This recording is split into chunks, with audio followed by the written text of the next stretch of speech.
hoping to hit something. The advanced knife fighter has access to training methods, as we do in Taiji and Bagua. There are training methods to teach us how to fight. Forms, in other words, to teach us how to fight. And it's the same, exactly the same with knife fighting.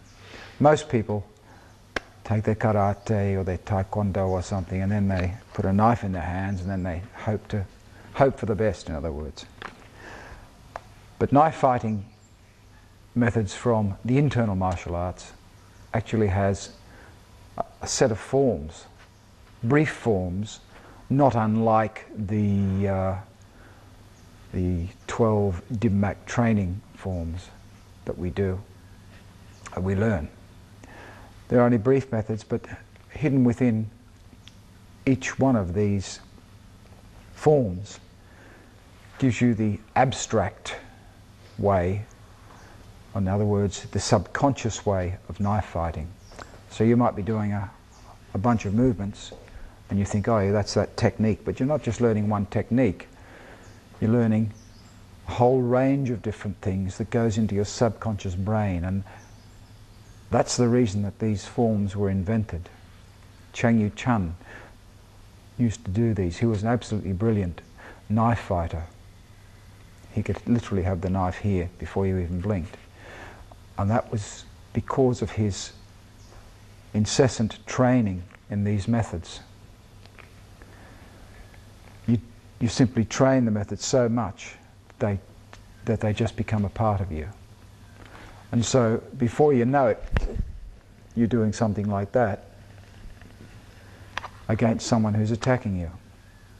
You haven't known what you've done, but because you've trained in these methods so much, it just happens naturally. In fact, okay, on this tape I'll be showing not only these form methods and what they mean physically, of course, for the use of the knife in attacking. I'll also be showing you advanced defensive measures against a knife when you don't have a knife or when you do have a knife. Needless to say, when you're fighting groups of people, of course, people write to me and they say, well, how do I defend myself against 15 people with knives or hatchets? I write back to them and I say, well, when you find out, please tell me. You know, I mean, that's for the movies, that sort of stuff, that Bruce Lee stuff's for the movies. It doesn't happen, you know, 15 people against you with knives, forget it. But you do have a chance against 2 or even maybe 3 people, a slim chance using these methods. At least you've got some sort of a chance. And you've definitely got a chance if you've got a knife yourself. I prefer these sort of smaller knives. It's got a lovely handle, you're not going to drop it, and it's got a very sharp cutting edge and a stabbing edge. Although any knife will really do. Okay, the very first of these methods is called the figure 8 method. You're just standing in your power stance. That's a power stance, the front foot slightly across the other, but it really doesn't matter. I mean, it does matter, but you know, when you're doing it, you wouldn't be standing in this stance. We always train in form, standing in a power stance, in order to gain that abstract sense, or the abstract part from the form. That's the posture to begin with.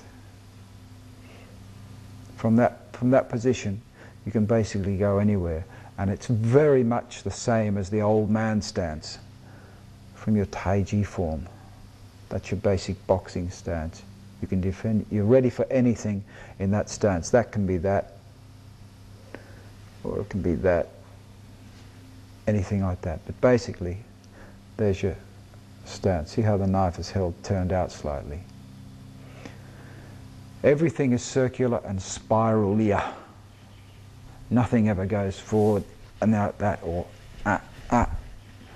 You're wasting time, you're wasting energy, you're wasting power doing things like that. Everything on the universe that's natural happens in a spiral. Trees grow in spirals, candle flame, smoke goes up in a spiral. And so everything we do in the martial arts for real self-defense should be done in spirals. I say real self-defense because you will not see anywhere on this whole tape or any of my fighting methods, unless I'm deriding it, the old things like the X block that we were taught 30 years ago. What useless things they are. Or grabbing the arm that's attacking you with the knife. I've covered this in all of my other basic knife fighting tapes. Never grab that hand that's cutting you. You know, a real amateur, just some kid in the street, you might be able to, but not someone who knows what he's doing. You'll have your hands ripped apart before you know it, and then you're dead. So do not bother to grab the knife or grab the hand. Sure, after you've stuck him or you've knocked him out with a point to the temple or to the neck, sure, then you can break his arm and chuck the knife away. But never try and grab the arm with the knife when your assailant is fully conscious and aggressive. So you won't see any silly things on this tape. You're just seeing stuff that will work the best, that will give you the best possible chance in a knife situation.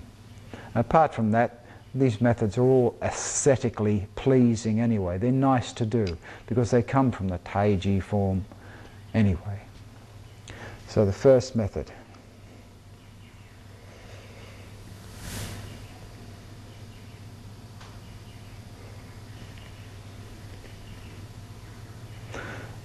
The hand comes out. Notice how the left hand comes back over the top as the knife comes down. Simply like, see, it's a nice, that's figure 8, look. If I keep going.